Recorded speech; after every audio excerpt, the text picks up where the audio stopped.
The chamber was silent except for the hum of translation devices. Ambassador Lisa Chen stood alone on the circular platform, surrounded by representatives from dozens of alien species. Above her, the domed ceiling displayed the stars of the galaxy, a reminder of how small Earth was in this vast community. Or rather, how small Earth had been. Chen adjusted her collar and looked directly at the three beings who held the most power in the Galactic Council. The Valdari Elder sat in the center, its crystalline body refracting light in patterns that hurt human eyes. To its left, the Threen ambassador clicked its mandibles in what Chen had learned was disapproval. On the right, the Osikai Trademaster's tentacles twitched with barely concealed impatience. Ambassador Chen, the Valdari Elder's voice echoed through every translator simultaneously. You have heard the Council's demand. Humanity must reduce its military vessels by 70% within one standard cycle. This is not negotiable. Chen took a breath. She had prepared for this moment for months, but preparation and reality were different things. Honored Elder, the Council knows why we expanded our fleet. The Kryn attacked our colonies without warning. 15,000 human civilians died before we could mount a defense. We will not leave our people vulnerable again. The Threen ambassador's voice crackled through the translator. The Kryn incident was resolved. The perpetrators were sanctioned. There is no further threat. Your continued militarization violates the peaceful coexistence protocols that all member species must follow. Protocols that clearly failed to protect us, Chen replied, keeping her voice steady. We requested Council intervention during the attacks. We were told it would take weeks for a response fleet to arrive. Our people didn't have weeks. They had hours. The Osikai Trademaster's translator produced a sound like grinding metal. Every species believes its security concerns are unique. If we permit humanity to maintain such a large military force, others will demand the same. The balance we have maintained for 10,000 years will collapse. Chen wanted to laugh at that. Balance. The Council spoke about balance while the Valdari had held ultimate authority for millennia. While the Threen controlled the bureaucracy, while the Osikai dominated trade, newer species like humanity were expected to accept whatever protection the Council deemed sufficient, which often meant very little protection at all. The balance you speak of, Chen said carefully, seems to favor those who have been members the longest. Humanity has been part of this council for only 37 years. In that time, we have contributed to joint scientific projects, opened trade routes, and followed every protocol we were given. All we ask is the right to defend our own people with our own forces. The Elder's crystalline form shifted, creating new patterns of light. Your request is the problem, Ambassador. The right to defend oneself inevitably becomes the power to threaten others. We have seen this pattern across countless species and countless centuries. It always ends the same way. Chen felt something crack inside her chest. Not her resolve, but her hope that reason might prevail. She had spent 3 years on this station, building relationships, learning alien customs, trying to make humanity fit into a system that was never designed for newcomers to have real power. Then we have reached an impasse, she said quietly. The chamber erupted in chittering, clicking, and sounds Chen's translator struggled to interpret. The Elder raised one crystalline appendage and silence returned. There is no impasse, the Elder said. There is only the Council's decision. We vote now on humanity's continued membership. Those in favor of allowing humanity to retain its current military levels indicate now. Chen watched the voting display. 3 lights appeared. Only 3 from over 40 member species present. The representatives from small, newer worlds like Earth. Species who also lived in fear but had learned to stay quiet. Those in favor of expulsion if humanity refuses to comply with the mandatory disarmament order indicate now. The display filled with lights. Chen counted them out of habit. 37 species voted for expulsion. The others abstained, which was effectively the same as voting yes. The decision is reached, the Elder announced. Humanity has 30 standard days to begin compliance with the disarmament order, or Earth and all human colonies will be expelled from the Galactic Council. All trade agreements will be dissolved. All shared technology licenses will be revoked. All human personnel must withdraw from Council stations and facilities. This session is concluded. Chen stood frozen as the alien representatives began filing out. Some avoided looking at her. A few, mostly from the species that had voted in humanity's favor, approached with words of regret. The Mirani ambassador, whose species was barely older than humanity in council terms, gripped Chen's hand in the human fashion she had learned. "They fear change," the Mirani said softly. "You represent change, perhaps more than you know." When the chamber finally emptied, Chen remained on the platform. She looked up at the stars again. Somewhere out there was Earth, Sol, home, a world that had dreamed of joining the galactic community for generations, a world that had worked so hard to be accepted, and now they were being thrown out for refusing to be helpless.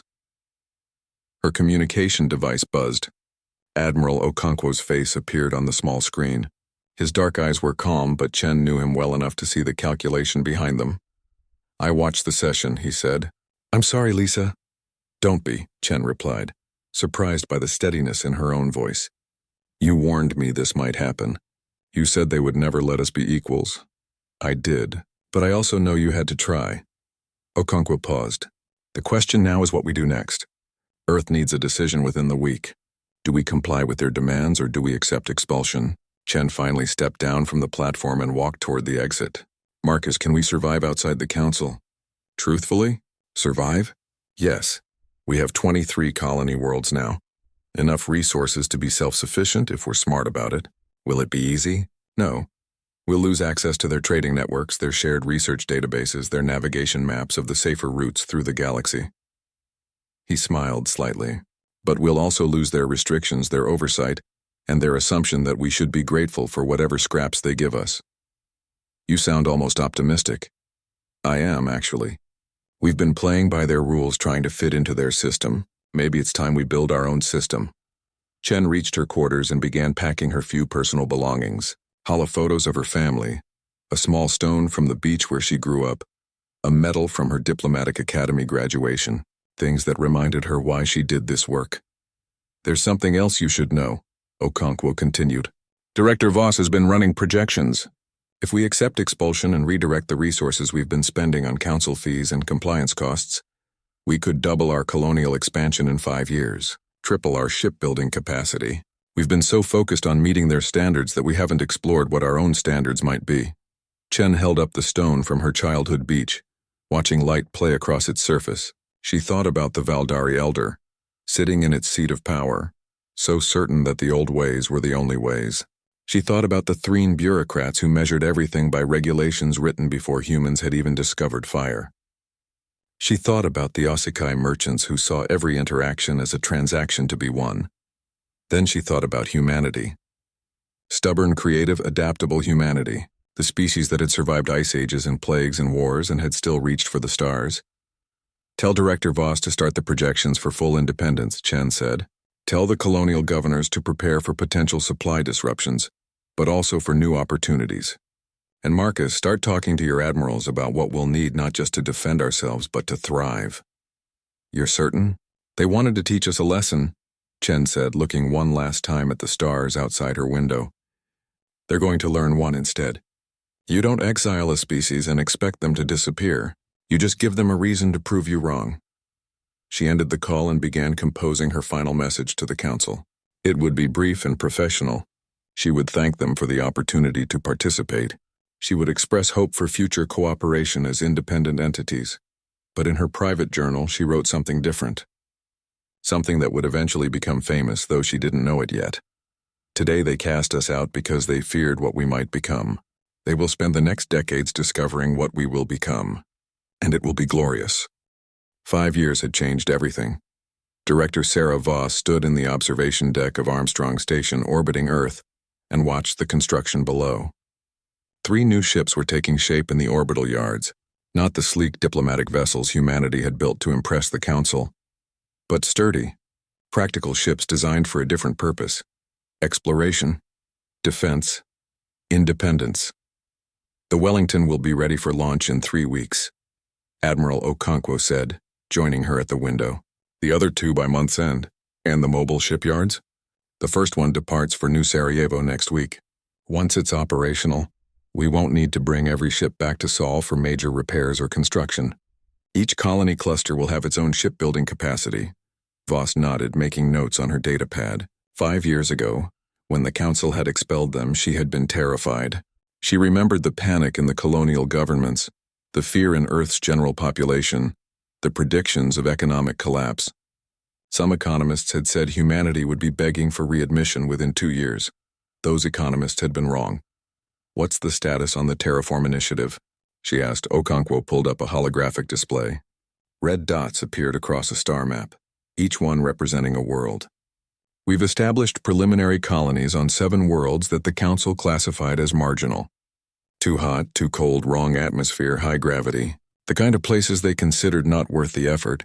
And humans are stubborn. New Perth has 3,000 settlers now, living in sealed domes on a high-gravity world.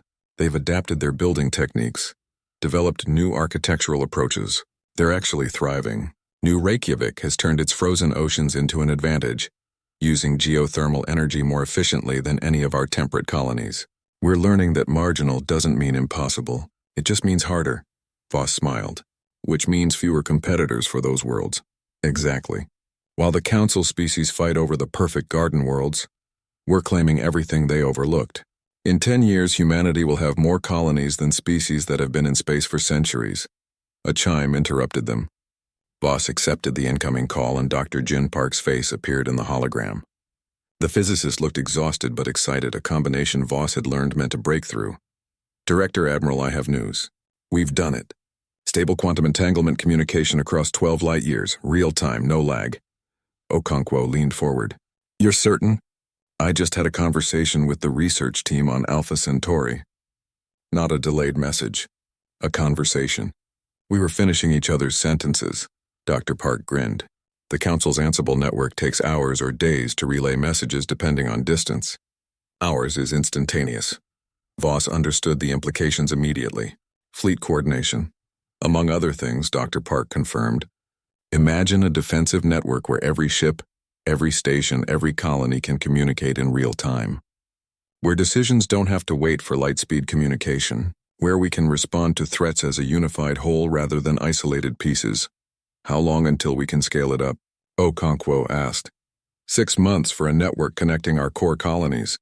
18 months for full coverage of human space. We'll need to build quantum relay stations. But the technology is proven now." After Dr. Park signed off, Voss and Okonkwo stood in silence, both understanding that the balance of power had just shifted again. "They expelled us thinking we'd be crippled," Voss said quietly. "Instead, we've innovated beyond them." "Not entirely beyond them," a new voice said. Kelrix entered the observation deck, his Threen body moving with the precise, controlled movements of his species. The former Council bureaucrat had defected 3 years ago, bringing with him detailed intelligence about Council operations. "But you are catching up faster than they anticipated. What have you heard?" Voss asked. She had learned to value Kelrix's insights. He still had contacts among the Council species, merchants and officials who were less than loyal to the old order.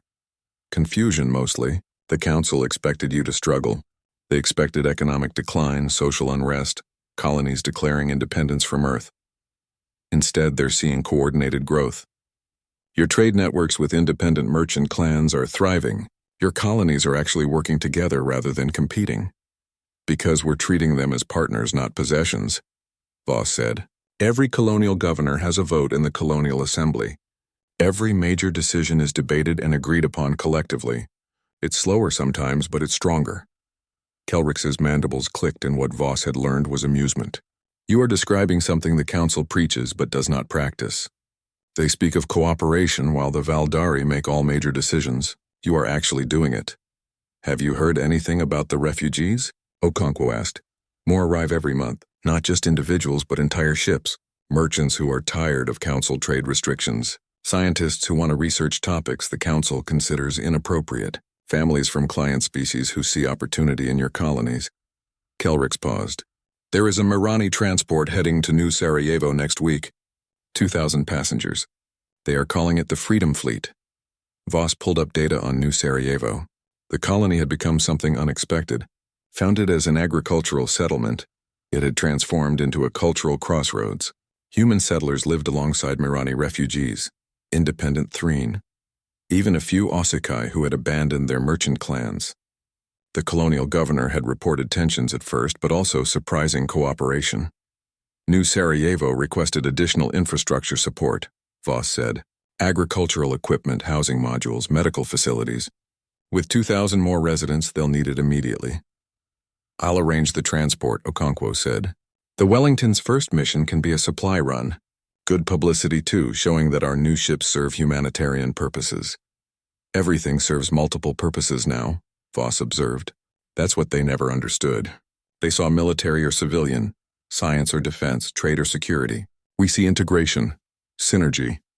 A message alert flashed on Voss's pad. She read it and felt her pulse quicken.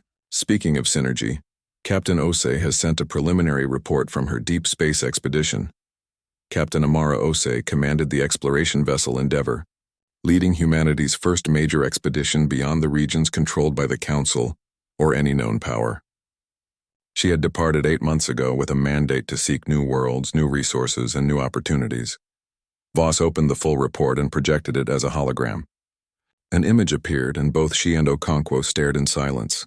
The structure was massive, kilometers across, built from materials that sensors couldn't quite identify. It hung in the darkness between stars, ancient and abandoned. What is it? Okonkwo breathed. Voss scrolled through Osei's analysis. She's calling it the Anchorage. Initial scans suggest it's at least 10,000 years old, possibly much older. The architecture doesn't match any known species. There's no power, no life signs, but the structure is intact. Is Osei recommending we claim it? She's recommending we study it. But yes, she believes it could be restored, used. Voss highlighted a section of the report. Her engineers think it was some kind of station. Docking ports for vessels, habitation sections, what might be manufacturing facilities. If we could restore even a fraction of its systems, it would be the largest human-controlled facility in space. Kelrix moved closer to study the image. The Council will dispute your claim. Deep space has no borders, but they consider themselves the authority on salvage rights for ancient structures. The Council expelled us, Voss said flatly. We don't recognize their authority anymore. Then you should move quickly. If they learn of this, they will send their own expedition to claim it, authority or not. Okonkwo was already working on his data pad. I can have a construction fleet there in 3 months. Crew, equipment, supplies. We'll establish a permanent presence before the Council even knows it exists. Voss made a decision. Do it, and more than that. I want this to be our statement. Not just a facility, but a symbol. The Anchorage will be the first major installation built by the Human Accord. The Human Accord? Okonkwo raised an eyebrow. We need a name for what we're building, not an empire.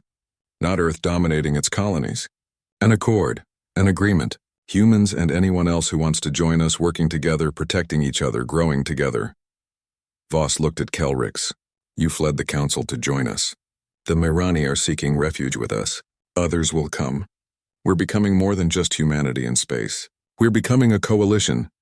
Kelrix's mandibles clicked rapidly, a sign of strong emotion. You would include non-humans in your governing structure? Why not? If they're living in our colonies, contributing to our society, sharing our risks, they should share our decisions too. The Council failed because it pretended to be egalitarian while maintaining a rigid hierarchy. We'll actually be what they only pretended to be. The Council will call it sedition, Kelrix warned. They will accuse you of stealing their member species. They can't steal what they never properly valued, Voss replied. We're not forcing anyone to join us. We're just offering an alternative. If that terrifies them, it says more about their system than ours. Okonkwo closed his data pad. 12 years after the expulsion, Captain Amara Osei stood in what had once been a dead structure and watched it come alive. The anchorage stretched around her, kilometers of corridors and chambers that had been dark for millennia. Now lights flickered on in sections, one after another, as human engineers and their alien colleagues restored power systems. The air was still thin in many areas, but it was air, breathable. The station was waking up. Section 7 is pressurized. A voice crackled over her comm. That makes 15 habitable sections.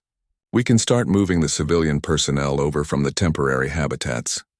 Approved, Osei replied, but keep the engineering teams focused on the docking bays. We have 3 more transports arriving next week. She walked through what the team had designated as the central hub. The architecture was strange, built by hands or tentacles or something else entirely. But humans had always been good at adapting. Already the walls were covered with directional signs in 5 languages, human and alien. Shops were opening in spaces that might have once been storage chambers. A school was being established in a section with high ceilings and good light. The anchorage wasn't just being restored. It was being transformed into a home. Ambassador Thera found Osei near the observation windows overlooking the main docking bay. The Mirani's scaled skin reflected the lights of the station, creating patterns of blue and silver. "Your people work quickly," Thera said. "My grandparents spoke of ancient stations like this. They said the old species built wonders that we could only inhabit as ruins. You are proving them wrong." "We had good teachers," Osei replied, nodding toward a group of Threen engineers arguing over a power conduit. "Your people, Kelrix's people, even some Asukai who got tired of counting profits. Everyone here contributes. Everyone here belongs." "That is why we came," Thera said quietly. "The council told us we were members, but we always knew we were subjects. Client species. Lesser beings who should be grateful for their protection. Here you ask what we think. You listen to our ideas. You treat us as equals." Osei had heard similar sentiments from dozens of refugees. The council's greatest weakness was its arrogance. It had created a system where ancient species held all the power, and newer species were expected to simply accept it. When humanity had offered an alternative, the response had been overwhelming. "How many Mirani are in human space now?" Osei asked. "Almost 1 million. Cross 15 of your colonies and here on the anchorage. More arrive every month." Thera hesitated. "Ambassador Chen asked me to present a proposal to your colonial assembly. The Mirani Council, speaking for our entire species, wishes to formally join the human accord." Osei turned to face her fully. "You understand what that means? It would be seen as rebellion by the Galactic Council. Your homeworld could face sanctions." "Our homeworld is dying," Thera said bluntly. "Not physically, but spiritually. The Council has bled us for centuries. High taxes, restricted trade, forced quotas on our resources. They call it membership fees. We call it theft. Yes, there will be sanctions, but there will also be freedom. And your accord has proven it can protect those who join it." She was right about that. The human accord had grown beyond anyone's expectations. 23 human colonies had become 37. 5 allied species had become 11. The anchorage was just the largest and most visible of dozens of stations and settlements, and all of it was connected by Dr. Park's quantum communication network, allowing coordination that the council couldn't match. "I'll present your proposal to the assembly," Osei promised. "But Thera, you should know that if the Mirani join us formally, the council might do more than impose sanctions. They might send warships. Then your Admiral Okonkwo will deal with them," Thera said with confidence. "That is what happened at Meridian Station, is it not?" Osei smiled. The incident at Meridian Station had happened 6 months ago, and it had sent shockwaves through the galaxy. A council border fleet had attempted to intimidate a human colony convoy, demanding inspection rights and threatening seizure of cargo. Within 2 hours, a human task force had arrived, seemingly from nowhere. The quantum communication network had allowed ships from 3 different systems to coordinate their jump. Appearing as a unified fleet, the council ships had retreated without firing a shot. "The council is learning that we're not isolated anymore," Osei said. "Attack one human settlement and you face the entire accord. That's the principle we're building on. Collective security. Real collective security. Not the council's version where they decide who deserves protection." Her comm chimed. "Captain, we have incoming vessels. Unknown configuration. They're not on any of the scheduled arrivals." Osei's hand went to her sidearm out of instinct, but she forced herself to relax. The anchorage had defensive systems now, restored and upgraded, and there was a human patrol squadron in the area. "How many vessels?" 3. Medium-sized.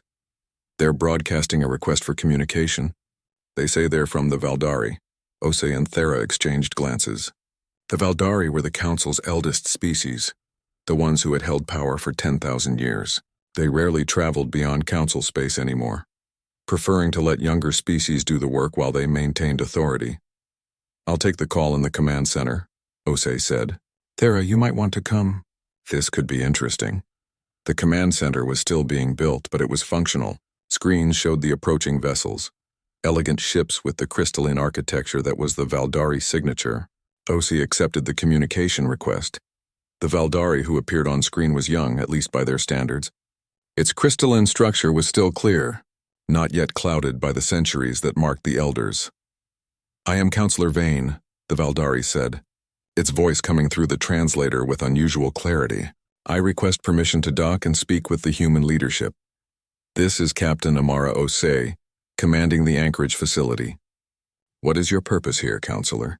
Observation, understanding, perhaps negotiation. Vane's form shifted, creating patterns that human researchers had identified as indicating uncertainty. There are factions within the Valdari who believe the Council's expulsion of humanity was a mistake. I represent those factions. I come to see what you have built with my own sensors. Osei made a decision.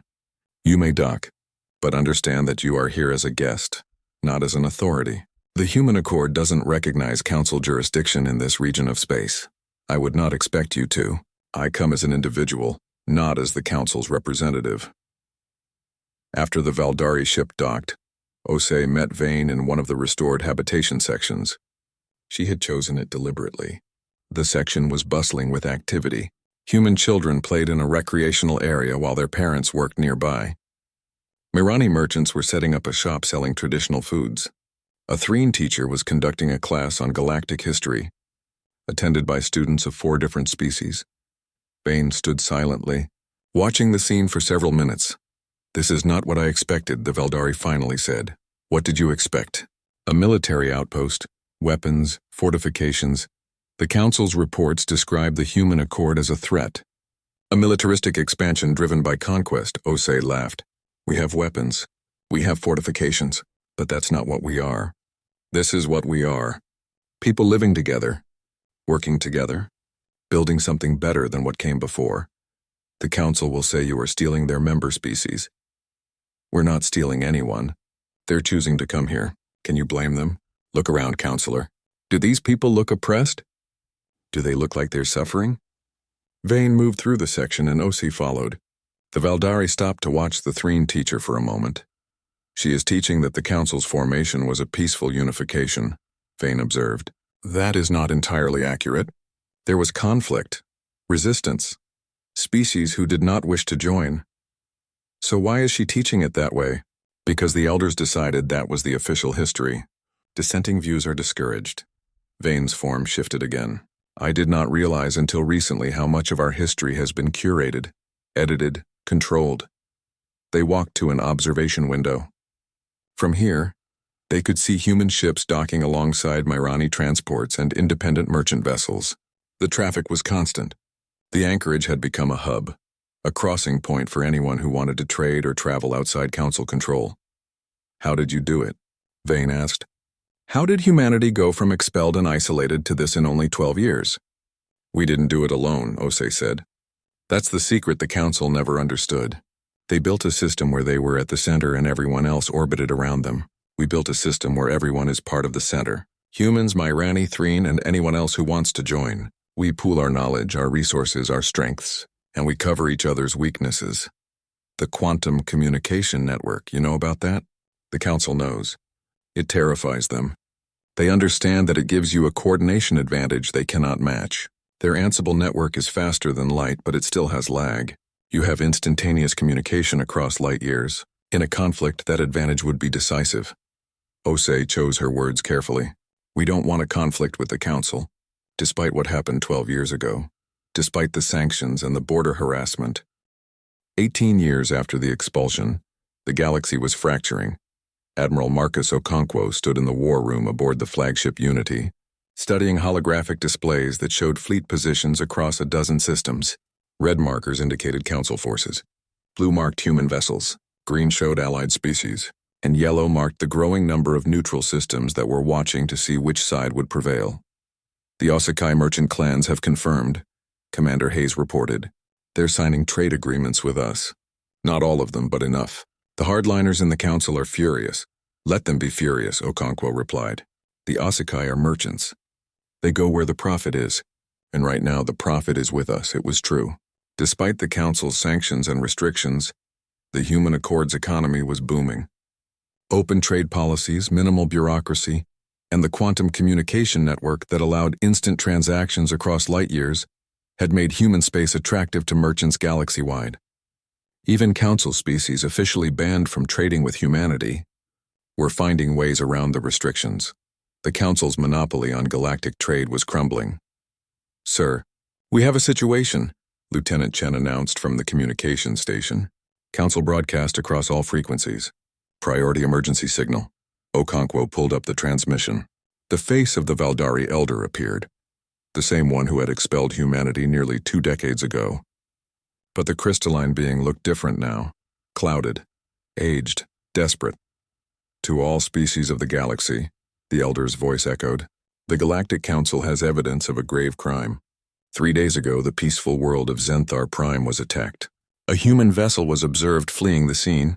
17,000 civilians are dead. The Council demands that the Human Accord surrender the perpetrators immediately and submit to a full investigation of all human military forces. The transmission continued with images of destruction. Buildings collapsed, fires burning, bodies in the streets. It was horrific. Get me Ambassador Chen, Okonkwo ordered. And get me Director Voss now. Within minutes, both women appeared on split screens. Lisa Chen looked older now, her hair gray, but her eyes were as sharp as ever. Sarah Voss had become the de facto leader of the Human Accord, coordinating the complex web of human and allied governments. Tell me we didn't do this, Voss said immediately. We didn't, Okonkwo confirmed. Every human vessel is accounted for.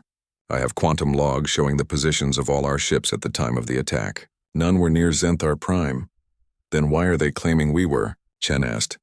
Because they're lying. Kelrix's voice joined the channel. The threen appeared on a fourth screen.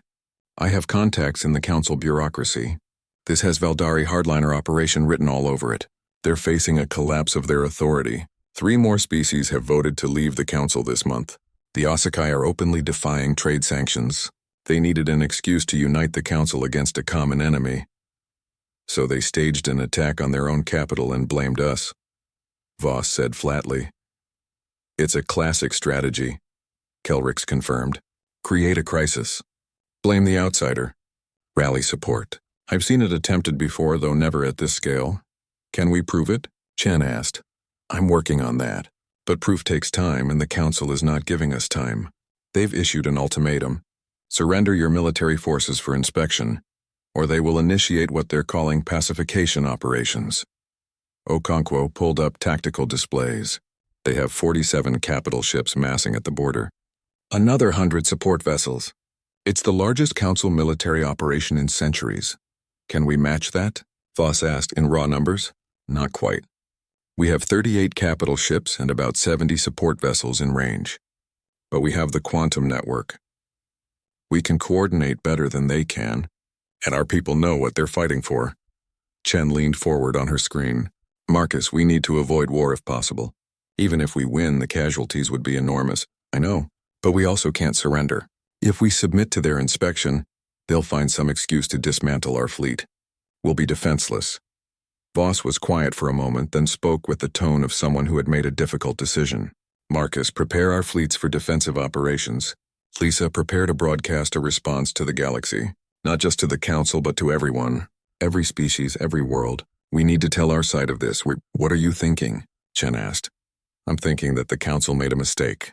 They controlled information for 10,000 years. They decided what was truth and what wasn't. But they don't control our communication networks. We're going to show the galaxy what really happened. It took 2 days to gather the evidence. Kelrix's contacts provided encrypted files from Council systems. Human intelligence services had been monitoring Council communications and had intercepts. Independent merchants reported seeing Council ships near Zenthar Prime at the time of the attack. Slowly, the picture became clear.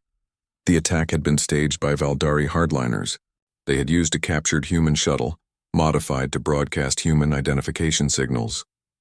They had attacked their own capital, sacrificed their own people, all to create a justification for war. Ambassador Chen stood before a camera in the anchorage's main communication center. Behind her, holographic displays showed the evidence. In front of her, transmitters prepared to broadcast her message across every frequency to every world that could receive it.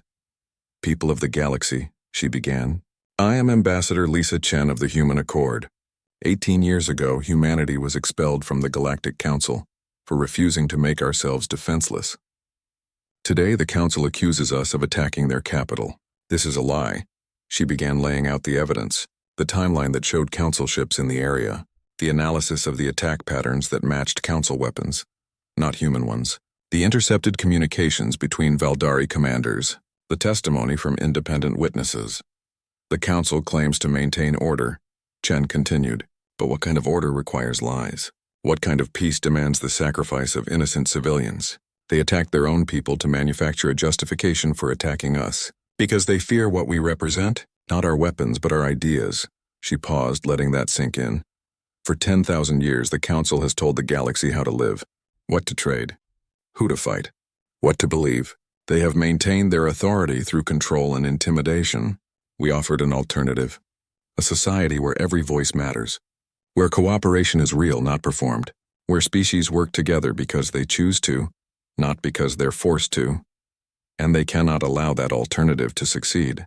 Because if we succeed, their entire system is exposed as the fraud it always was. So they lie. They manipulate. They kill their own people. Because maintaining their power is more important than the lives they claim to protect. I call on all species of the galaxy to demand answers from the Council. Demand to see their evidence. Demand transparency. And ask yourselves, who do you trust?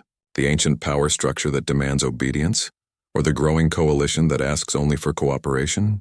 The broadcast went out across the galaxy, and for the first time in millennia, the Council could not control the narrative. Within hours, responses began flooding in. Independent news organizations on Council worlds picked up the story.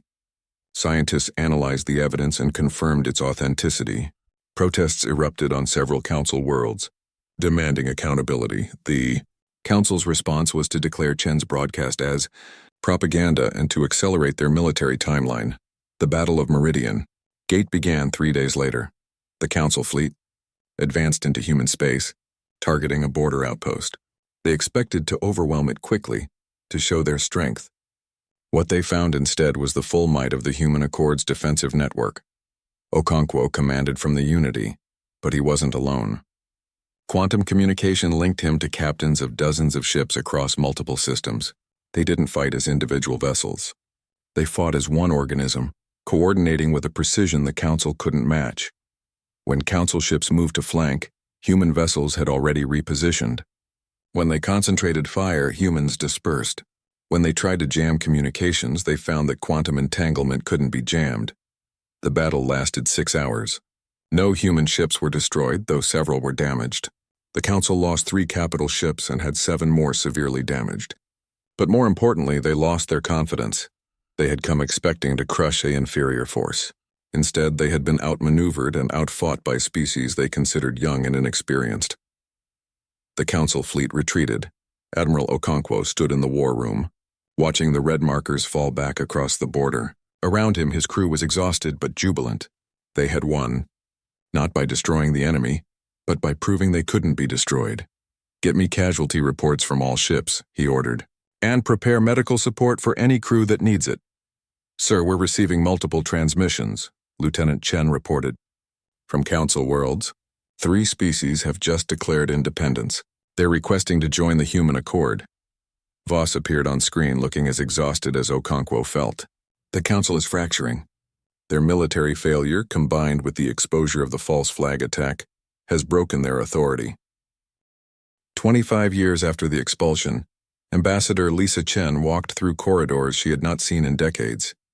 The Galactic Council chambers looked the same domed ceiling displaying the stars, the same circular platform where she had once stood alone. But everything else had changed. The seats that had once held 47 species now held only 23. And today, for the first time in 10,000 years, the Valdari Elder's seat was empty. "They will arrive shortly," Councillor Vane said, walking beside her. The young Valdari had aged considerably since their first meeting on the anchorage. Leading a revolution, even a peaceful one, took its toll. "The elders have agreed to attend, though they are not pleased." "I imagine not," Chen replied. "Being asked to negotiate rather than dictate must be difficult for them.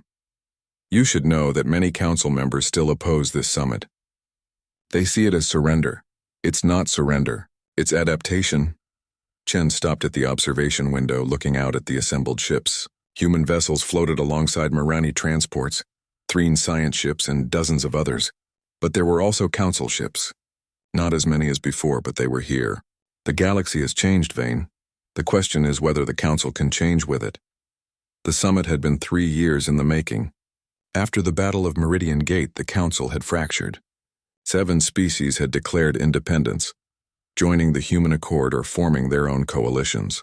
The Osikai merchant clans had openly defied Council authority. Internal protests on Council worlds had forced political reforms. The Valdari elders had fought every change. They had tried sanctions, military pressure, diplomatic isolation. Nothing had worked. The Human Accord kept growing. More importantly, the idea of the Accord kept spreading. Species across the galaxy were demanding the same rights, the same representation, the same freedom that humans and their allies enjoyed. Finally, facing irrelevance, the elders had agreed to negotiate. The chamber filled slowly. Representatives from the remaining Council species took their traditional seats. Representatives from the Human Accord entered from the opposite side. Chen noted with satisfaction that the human delegation was diverse. Humans, yes, but also Mirani, Threen, even a few former Osikai. They were proof that the Accord was real, not just human imperialism with better marketing. Director Sarah Voss led the Accord delegation. She had aged gracefully, her hair completely white now, but her mind was as sharp as ever. Admiral Okonkwo walked beside her, no longer in military uniform but in diplomatic attire. The warrior had become a statesman. Though Chen suspected he could switch back quickly if needed, the Valdari elders entered last. 3 of them. Their crystalline bodies clouded with age, and Chen suspected stress. They had ruled the galaxy for millennia. Now they were being asked to share power with species they considered children. Elder Savrith, the one who had expelled humanity 25 years ago, took the central seat. Its voice, translated through the chamber's systems, was weaker than Chen remembered. This summit was requested by the Human Accord, Savrith began. We have agreed to attend. Speak your purpose. Voss stepped onto the central platform. Elder Savrith, honored representatives, we are here because the galaxy stands at a crossroads. For 10,000 years, the Council has maintained order through a specific system, a hierarchy where ancient species guided younger ones. That system served its purpose, but it has outlived its usefulness. Murmurs spread through the Council representatives. Savrith's crystalline structure pulsed with what Chen recognized as anger. You dare suggest that 10 millennia of peace were useless? I suggest that it wasn't peace, Voss replied calmly. It was stability imposed through control. There's a difference. Real peace requires consent. Real cooperation requires choice. What the Council created was order, yes, but it was the order of a prison, not a partnership. And what does humanity propose as an alternative? Asked the Threen Council representative, its mandibles clicking. Chaos, every species fighting for dominance? We propose democracy, Voss said simply. Real democracy, not the performance of it. We propose a new galactic assembly where every member species has an equal vote, where decisions are made by consensus when possible, by majority when necessary, where no species holds permanent authority based solely on age. Impossible, Savrith declared. Younger species lack the wisdom to make galactic decisions. They would vote based on immediate needs rather than long-term stability. With respect, Elder, that's an assumption not supported by evidence. Voss pulled up holographic displays showing the Human Accord's governance records. For 25 years, the Accord has operated on democratic principles. Humans, Mirani, Threen, Osikai, and 43 other species all have equal representation. Our assembly makes decisions by consensus 70% of the time. When we vote, it's based on debate and evidence, not age or tradition. And what has this democracy achieved? Asked an Osikai council member. Beyond fracturing the galactic order? Economic growth across all member systems, Okonkwo said, stepping forward. Technological innovation at rates the Council hasn't seen in centuries. Peaceful integration of species that the Council considered too different to cooperate. And most importantly, security. Not security imposed from above, but security created collectively. Every member of the Accord contributes to mutual defense. No one stands alone. No one is abandoned. Chen watched the Council representatives. Some looked skeptical. Others looked thoughtful. The younger species, the ones who had lived under Council authority but questioned it, seemed most interested. Ambassador Thera, representing the Mirani in the Accord delegation, spoke next. I was born under Council rule. I was taught that the elders knew best, that younger species should be grateful for their guidance. But guidance became exploitation. Membership fees bled our worlds dry. Trade restrictions prevented our development. We were told it was for our own good, for stability. She gestured to the other Accord representatives. In the Accord, we are not guided. We are partners. Humans do not tell us what to do. We decide together, and in 25 years we have achieved more than we did in centuries under the Council. Because you were allowed to be reckless, Savrith countered. Because no one constrained your worst impulses. But recklessness creates conflict, war, destruction.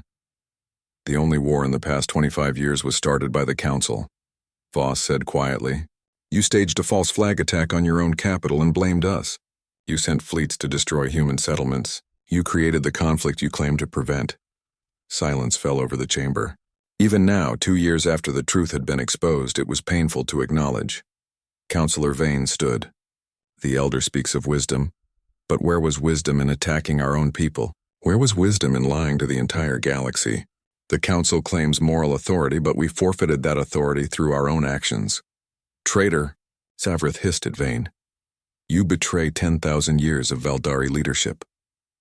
I honor 10,000 years of Valdari history by trying to save our species from irrelevance, Vane replied. The galaxy is changing whether we accept it or not. We can change with it, or we can die clinging to the past. Chen decided it was time to speak. She stepped onto the platform beside Voss. 25 years ago, I stood in this chamber and was told that humanity was expelled for refusing to be helpless. You called it necessary. You said we were a threat to galactic stability. You were certain that without the Council, we would fail. She looked at each representative in turn. Instead, we thrived. We built something new. Not an empire. Not a replacement council with humans at the top. We built a coalition of equals, and we proved that your system wasn't the only way. That's why you're here, not because we threatened you militarily, but because we threatened you ideologically. What do you want from us? Asked a council representative from a species Chen didn't recognize. Why call this summit if not to demand our surrender? We don't want your surrender, Voss said. We want your participation. The old council is dying. You can feel it. Half your members have left. The others stay out of habit or fear of change. What we're proposing is a new beginning. A galactic assembly that includes both council species and accord species. That includes independent systems. That represents everyone. And who would lead this assembly? Savrith demanded. No one. Everyone. Voss displayed the proposed structure. Rotating leadership positions. Term limits. Committees based on expertise, not age. Every species gets one vote on major decisions. Representatives are chosen by each species' own methods. The assembly exists to facilitate cooperation, not to rule. It will be chaos, the Threen representative said. It will be messy, Okonkwo agreed. Democracy usually is, but it will also be fair. And it will reflect the actual will of the galaxy's people, not the preferences of a few ancient species. The debate continued for hours. Council representatives raised objections. Accord representatives countered. Slowly, grudgingly, the outlines of a compromise began to emerge. Not all council species would join immediately. Some would retain their independence, at least for now. But enough were willing to try. Enough saw that the alternative was continued decline and irrelevance.